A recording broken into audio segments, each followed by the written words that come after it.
Hey, everybody. Welcome to this edition of the Boon of Wireless podcast, now part of Wirelo. Yes, Wirelo, revolutionizing the way businesses in the wireless industry connect, collaborate, and thrive. As a premier B2B marketplace, Wirelo's platform is designed to cater specifically to the needs of the wireless store vendors in America. Check them out at wirelo.com. I'm your host, John Horvitz, coming to you as always high above the streets of northern New Jersey at ANJ Media. Andrew, behind the glass, there you are. How's it going, John? It's going well. Speaking of northern New Jersey, we are hosting at what was called MetLife Stadium, but for the 3 weeks, it's now called New York, New Jersey Stadium, as a lot of the arenas around the United States have changed their names temporarily. A lot of excitement, but to your chagrin, a lot of traffic. That's right. Also, it's New Jersey. It is New Jersey, even without millions of people flooding the area. But it's been interesting. Some of the side stories, like I love the one where the bars in Boston ran out of the certain beer that the Scottish people were drinking, and the fact that a lot of people that are coming to the United States for the first time have never heard or tasted some of the food types that we offer, and some of those clips have been very enjoyable to watch. So. We are a bit of a variety. Yeah, we are a bit of a variety. Okay, I'm going to have to write that down in Andrew's greatest hits. Okay, joining us today on the broadcast is Kim Laue, president of Marseco, a premier nationwide distributor for EchoStar, representing Boost Mobile and Gen Mobile. With over 20 years of industry experience and expertise and extensive C-level experience, Kim is a powerhouse when it comes to scaling businesses in a highly competitive market. Her leadership style is built on driving innovation, leveraging sharp business intelligence, and coaching teams to unlock their full potential. From spearheading major corporate initiatives to streamlining massive fulfillment operations, Kim knows exactly what it takes to deliver growth. But her leadership doesn't stop in the boardroom. Kim is also a dedicated wife, a proud mom of 4, a fitness enthusiast, and a youth soccer coach. Wow, she's got a full schedule there. So please, welcome to the broadcast, Kim Laue. Hi there, John. Thank you so much for having me, and what a gracious introduction that you have given me. I've enjoyed speaking with you over the years, especially when I was at Boost Mobile. I know you guys didn't service the Northeast back then, but just a pleasure to have you on today. And I think we should just jump right back into it. We're going to talk about the evolution of prepaid space, the future of Boost Mobile, dealer success strategies, and what to expect at this year's All Wireless and Prepaid Expo in Las Vegas that's coming up in August. But before we get onto the business side, let's learn a little bit about you for our viewers and listeners. Can you take us through your journey in the wireless space, how you got started, and what brought you to Marseco? So I started back in the 90s. My parents helped my brother start a pager business, retail business. And so at about 8, I was changing housings on pagers and watched him grow his business. I really grew up in the business. Eventually, he had wireless stores as, being a carrier of pagers faded out and wireless came in. And in my I was 19. My distributor was North Star, a local master agent in California. And I was running my brother's wireless store at the time, and they posted a job. And mind you, back then you're selling everything, Nextel, Boost, all the things. And so this is in 2003. My contacts at my distributor said, "Hey, we're going to be hiring for T-Mobile." And I thought, gosh, I really love Boost. I don't know if I want to sell the competition. I love the push to talk. And I said, I'm going to go for it. So there I was. I applied, and it took them a month. And I remember my dad saying to me, "Honey, if it's been a month since your interview, you didn't get the job." Well, a month later, they called and offered me the job. That was in August of 2003. I'm 19, have no idea what I'm doing. Within 7 years of starting, the owner came to me and asked me to run the Boost Mobile side of their business. And I started doing that at, I don't know, I must have been 26, 27 years old. also didn't know what I was doing. And I think a lot of us grew up that way in this industry. It was, fight or flight. And Right. I, Right. I honestly, I hadn't led anyone other than my dealers, Yeah. and hadn't done supply chain logistics, none of these things. And I said, sure, put me in, coach. Yep. And so I grew the business from about 300 retailers to 750. The owner decided in 2016 that he wanted to exit the business. And in walks Marcico, who was primarily based in Michigan. They had purchased American Wireless based in Northern California, and they ultimately worked out a deal. And Marcico purchased Top Up Solutions in March of 2016. And that is kind of what led me here, starting as a retailer and my family business, and then growing a regional distributor, and now being the nationwide largest CDP for Boost Mobile. I can lament with you because we didn't know what we were doing when we were at Metro One, which was the non-wire startup in New York, New Jersey area back in late '80s, early '90s, and we joke about we sat around making stuff up, and the next day you'd see it in the newspaper and advertisements for dealers and all. But it was the Wild West. Back to Marcico. How has the company evolved into the organization it is today? And Marcico really started at the kitchen table in Michigan, and there's some great videos that we've done where David Denherter, one of our co-founders and owners of Marcico, really tells a great story about how he and Jamal Akel, our other founder, really came together. Dave started Marcico at 40 years old as a social worker, and Jamal migrated here from Palestine and had a party store. And they met each other as Dave was selling him long distance cards into his party store. He started selling Nextel, and then Boost approached him and said, "Hey, you're doing well on Nextel. Would you like a master agent contract?" And he said, "Yeah, but I'm gonna partner, And so he went to Dave and said, "Hey, why don't you run this side of the business?" And the rest is really history. So, it really started small.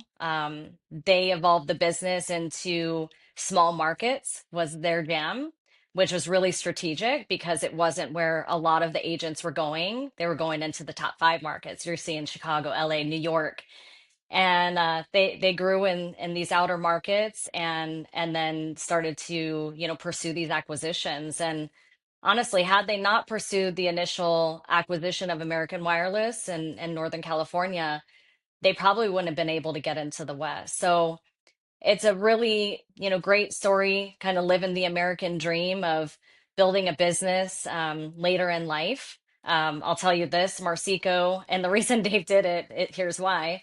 He was a single father. He had to put his kids through college. And Marcico actually stands for Mark and Ruth's College Education Company. there you have it. So There you have it. I was wondering if there that's was a Mr. Marcico somewhere, but there okay. you go. Yeah. And the kids are both grown and went through college. So spoiler alert there, but it's just a great story. They're great people. They're wonderful owners to work for.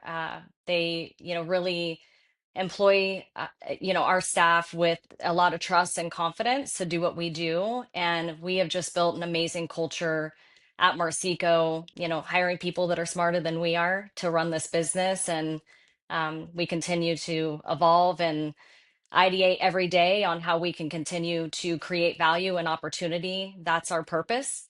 Hmm. And we really lean on our core values to help drive us forward every day. So, what carriers or companies, including the MVNOs, does Marcico represent today, and how do those partnerships shape your dealer ecosystem? We are primarily exclusive with EchoStar and supporting their brands. So those would include, of course, Boost Mobile, and then the Gen Mobile brand that they have. In addition to that, they do have some additional secondary partnerships with Cox, Xfinity, and Spectrum. And we just rolled out Spectrum in the last, I'd call it 12 to 18 months. Marcico was a big part of trialing that product to create a retail ready program for the prepaid space.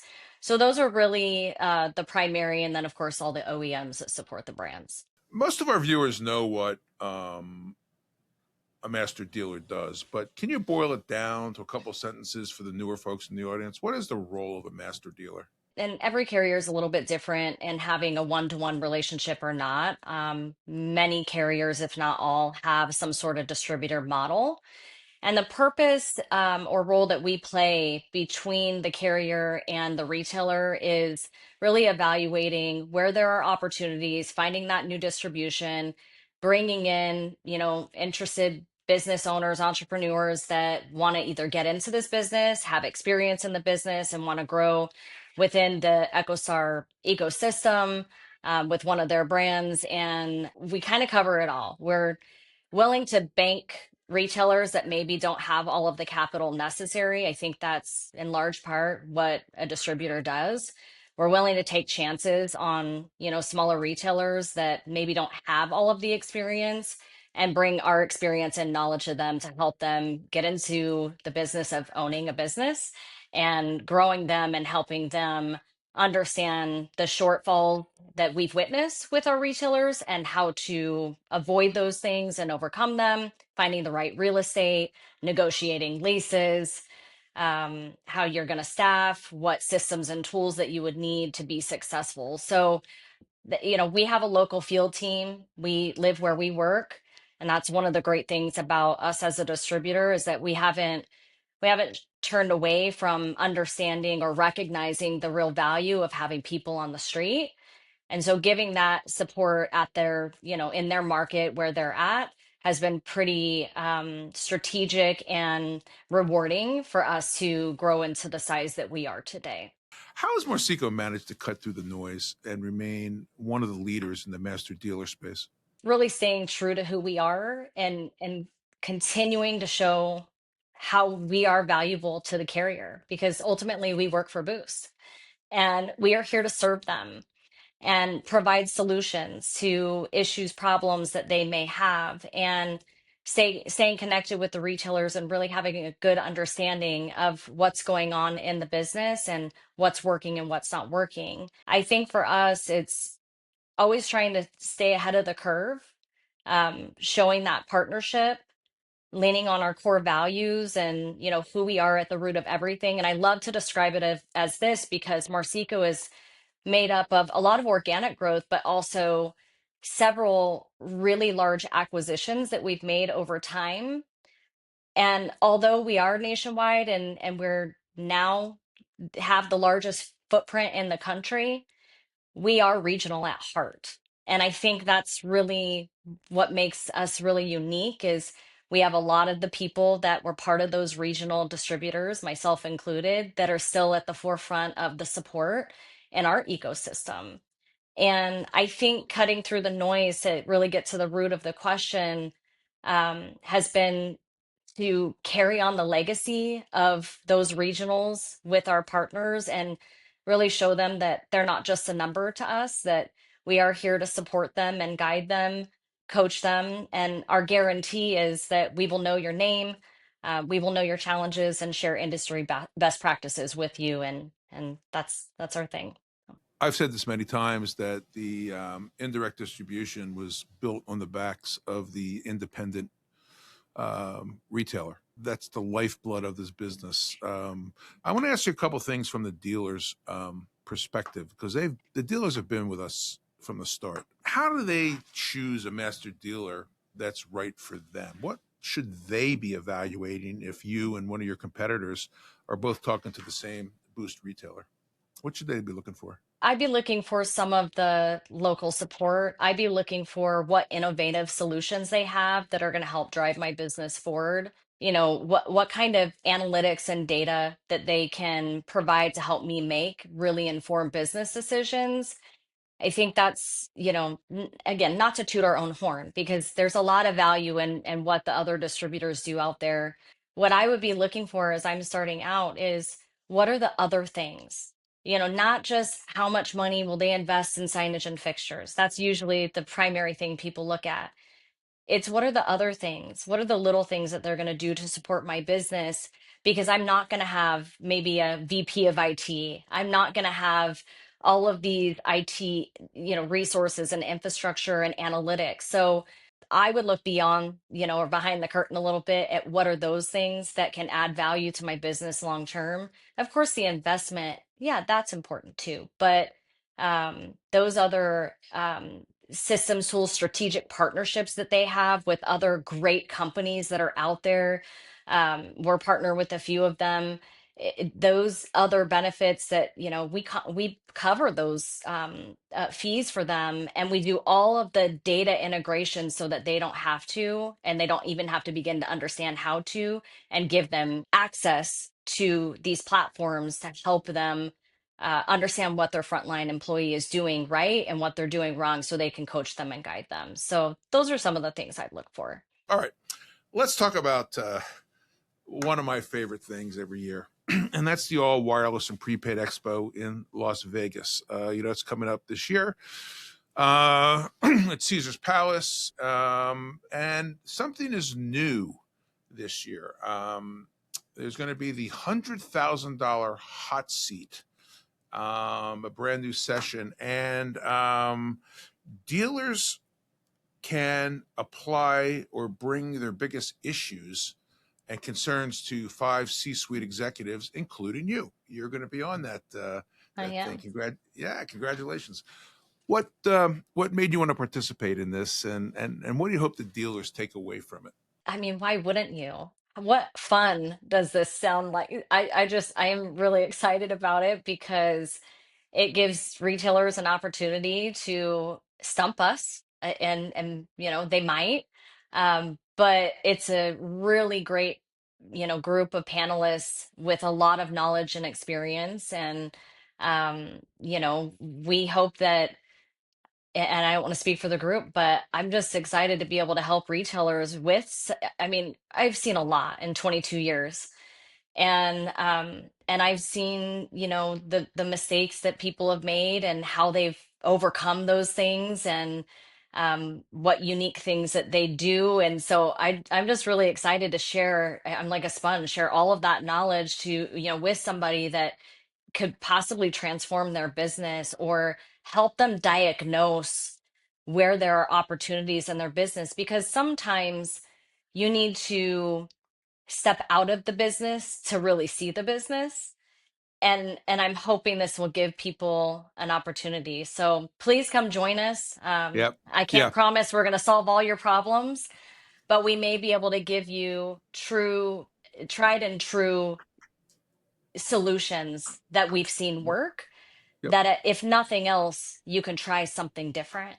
I believe this was the brainchild of our good friend Adam Wolf, who's the president of the National Wireless Independent Dealer Association, or NWIDA. He'll be actually moderating, or he'll be the game show host, so to speak. And I think turning it around, I think that there's an opportunity for a non-Boost dealer to bring some issues to you and the other ones on the panel, and maybe see something outside of the Boost world. You said sometimes you have to step away from the business to know the business. I'm looking forward to that. That if non-Boost dealers have different issues than Boost dealers do. So Sure. Yeah, it'll be interesting to see. You and your team have been literally in thousands of retail doors. You do it every day. What are some of the biggest challenges you've seen for these dealers, especially the smaller dealers? Staffing still continues to be a big challenge for our retailers. And I was just meeting with one of my amazing but smaller retailers probably about a week ago.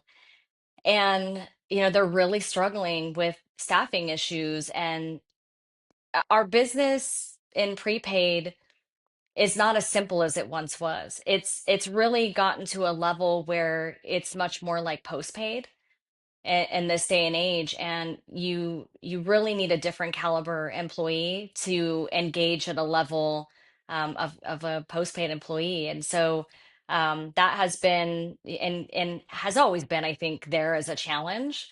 But there are solutions. And we kind of joked, like, hitting the drive through, who's friendly on the intercom, who's got that energy?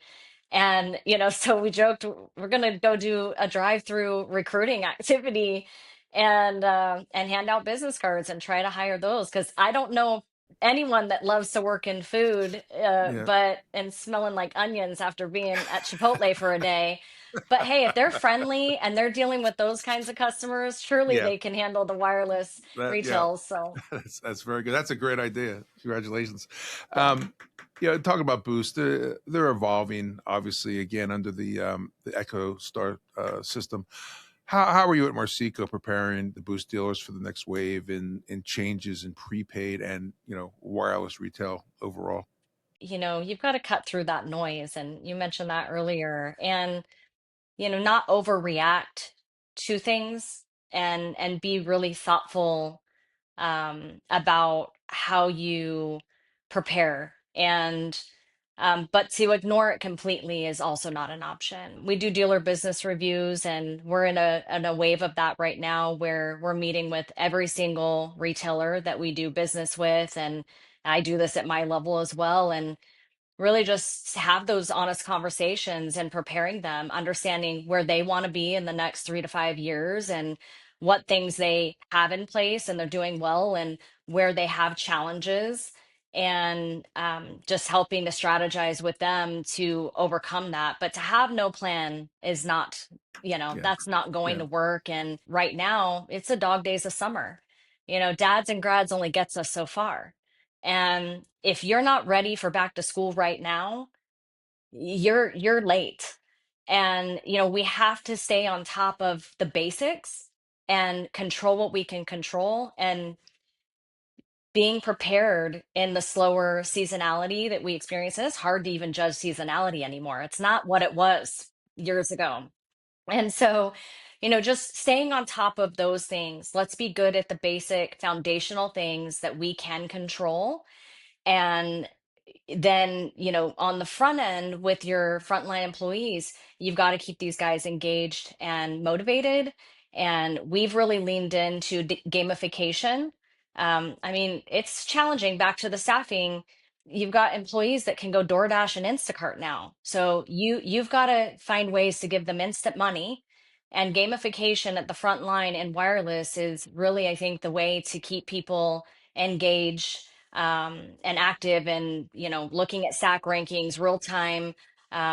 Those are really good ways to do that. So I think I think those are some of the tactics that we need to stay on top of as retailers, and just planning for the future and controlling the things you can control. That's looking at expenses, and is there an opportunity for me to renegotiate that lease? And I'm going to do a shameless plug here. One of Yep. our entities that we have under the Marseco umbrella is called the Lease Pros. And that is what we specialize in. We've negotiated hundreds and hundreds of leases, from our Excellent. experience in being a direct retailer under both Sprint and T-Mobile before we divested that and put all of our focus into Boost. And we work with some of the largest partners in the country. We do all of their negotiation, termination notices, all the language, the LOIs, all of these things. And we're partnering with retailers, understanding that we can't necessarily drive more traffic in, Hmm. but how do we convert on the traffic we're getting? How do we generate more revenue out of those that are walking through? How do we sell three things to one customer instead of one thing to three customers? And also looking at these expenses to evaluate, is there a strategy here to approach the landlord if there's vacancies in the center? And frankly, there are, in a lot of situations, and say, hey, we know our lease isn't up, but we're going to need to renegotiate, and we've got the upper hand, and we've got experienced people to help them do that. And that's going to keep our retailers on the right side of the profitability curve. That's very innovative. Speaking of innovative, I'm very proud of both of us. We haven't said the word AI yet, and I don't know, AI exhaustion, but every day there's a new AI opportunity for somebody. But with regards to technology and automation and AI that are obviously reshaping retail everywhere, not just in wireless, what role do you see these tools playing in wireless retail, and how is Marseco helping the dealers to get ready for AI? There's some are probably afraid of it. Some probably don't know what it is. How are you talking to your dealers, if at all, about AI? I think the challenge for retailers in the industry is that they don't all have data coming in on FTP feeds that they can process and pull in the full picture. Everything is really fragmented. So as you prepare for a world where AI can become meaningful in the wireless space, you have to have the data in order to make that become more of a reality that's unique to the business. And so that's really where our focus is right now, is continuing to lay the foundation so that we can start to build the tools that we think will have the most value, which to me, I think initially is creating as much efficiency as we can in the wireless landscape, such as frontline sales training with agentic AI that can role play with these frontline employees to really pressure test and do knowledge checks with them, that they understand how to pitch and how to overcome objections. How do you get a frontline employee's sales acumen up to the level it needs to be to really pivot their pitch as quickly as it needs to happen? And I think that's going to be a really useful tool as we continue to evolve here. And beyond the traditional wireless activations, which is the majority of the revenue for the dealers, what adjacent products or services do you believe represent the biggest growth opportunities for dealers over the next 12 to 24 months?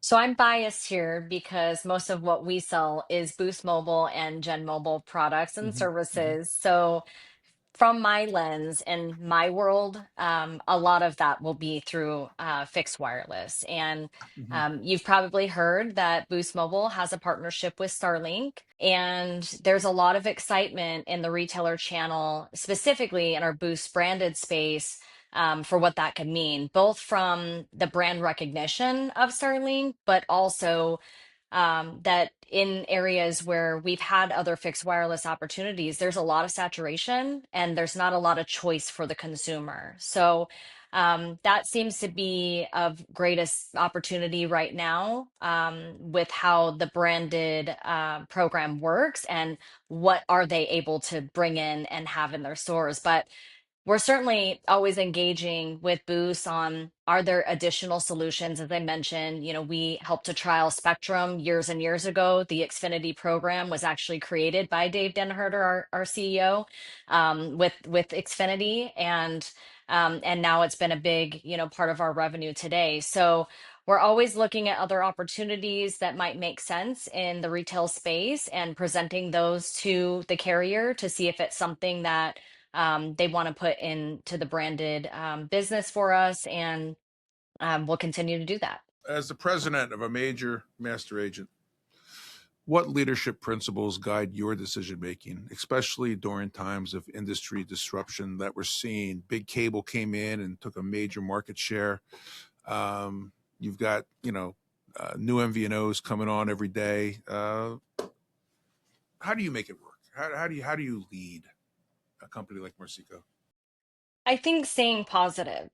There's always change. That's what's made this job so much fun for 22 years, is there's just been so much change. There's never a dull moment in our business. It's always rocking and rolling, and just staying calm, listening, and really taking time to, not too much time because you've got to be nimble, but evaluating what your options are, and then just leading with that strength and confidence, and really just calmness. And when things can get really noisy and chaotic and seem uncertain, just don't panic. So I think we've done a good job in instilling that in our team. And certainly we're not stupid people, right? We know that there are changes. Sometimes they're not good for us, but in the end, nothing has been as bad as it was originally thought to be. It's always so much better than what you initially maybe panic and think. And Right, right. I think that's really the best advice that I can give to anyone, is just Yeah, let's take a breath. It's gonna be right. okay. This business has changed for a long time, and when I look at our industry as a whole, and I had to AI it, so now I'm using it just to see, because I've always said, this is such a young industry, really. We've all done Yeah, this for a long time, but it's really kind of in its infancy still compared to other industries. And it says it's been 40 to 50 years, and it says, although it is much younger than most industries, it has matured at one of the fastest paces out there. And so it's getting more and more mature, and technology and how that's utilized and how this continues to evolve over the next 40, 50 years is going to be where it's at. But yeah, I think just staying calm and then always just ground yourself and what your why is. And, why do you do what you do? And just remind yourself of that, we're all in a unique position to help guide and coach people. We're very lucky that we get to help business owners start businesses and grow them. Some of my retailers started with one and they've got 50. One of them started with one and has 300. I yeah, mean, you meet these individuals when they don't know what they're doing, and you're just tying a knot at the end of the rope and holding on. So yeah. we Good. we laugh all the time in our company. We say it's just another day at the office. Yeah. It was as so. the chaos is going all around you. So That's right. a great man once told me that anybody can manage when things are going well. And when something falls off, that's when the true leadership and management. And I think you've got that figured out. So congratulations on that. And great Um, people. We have really great yeah, people yeah, and yeah. great retailers, and we're just so fortunate and blessed to have Good, such amazing partners through and through. And it really starts with our people first. So I got to give them a good. shout out. There you go. So if I am an entrepreneur, a business person, and I want to get into the wireless business with Marsico, how does one contact your company? So you can visit us at marsico.net. We are very active on social media, so check us out on LinkedIn under Marsico, and you can get in touch with us there. We have an interest form that way. We monitor our inbox on all of our socials. We're on Instagram, we're on TikTok, we're on all the things. So get in touch, and we will also be at the expo in the Boost Mobile branded booth. So we'll be assisting them and running that this year. So you can also see us at the expo. Excellent. Well, Kim, this has been incredibly insightful for me, and I hopefully for our viewers and listeners. Thank you Thank you so for much taking for having time. me. That was great. You shared your experience, your perspective, and your vision for the future of wireless retail. So I want to say thank you for that. And again, as Kim said, the All Wireless and Prepaid Expo is coming up in August in Las Vegas. If you want to apply for the $100,000 hot seat, now is the time. Take a look at the link on the screen right there. If you're a dealer, and get your information in, and hopefully we'll get you in front of this panel, the Shark Tank of wireless panels. So, Kim Laue, thank you very much. Look forward to seeing you in about 2 months. Continued success with Marsico, and hope you win your soccer game that you're going to be coaching, and don't get hurt playing, and enjoy the World Cup. I know you're going to be going to some of those things. So that is going to wrap up another episode of the Boon of Wireless podcast. As always, we'll see you next time. Thanks. Do you want to be a guest on the Boon of Wireless podcast? Give us a call at 908 The Boon. Yes, 908 843 2666.